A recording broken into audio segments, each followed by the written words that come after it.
আরশ আজিম পর্যন্ত এই মাহফিল এত বড় গুরুত্বপূর্ণ একটা মাহফিল আপনারা আয়োজন করার জন্য আমি মাওলানা আবুল বাশার সকলকে আন্তরিক মানি বুঝি কোরআনের বিপক্ষে ডাকি রাসূল কুলুন আল জান্নাত হাসিব কোরআন এবং হাদিস আমাদেরকে কথা বলে ইনশাআল্লাহ আল্লাহ তৌফিক দান করুন বলেন না আমি পক্ষ দিয়েছেন এর মধ্যে আমরা শেষ করতে চেষ্টা করব ইনশাআল্লাহ আল্লাহ তৌফিক দান করুন এবং যারা শুনছেন সকলকে এই আলোচনা শুনে আমাদেরকে সূরা আরাফের 296 পরে কোরআন ও ফাসসালাহু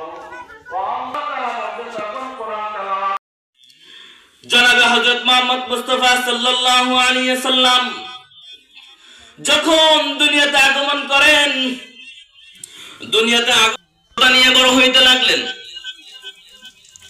এর মধ্যে অনেকগুলো ঘটনা রয়েছে, কিন্তু যেই মুহাম্মদ তিনি এতিম অবস্থায় তিনি বড় হয়ে গেছেন।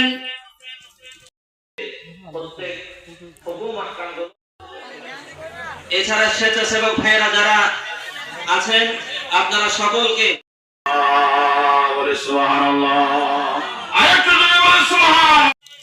কিন্তু যেই মুহাম্মদ তিনি এতিম অবস্থায় তিনি বড় হয়ে গেছেন। হাওলা ওয়ালা কুওয়াতা ইল্লা বিল্লাহিল আলিয়্যিল আযীম।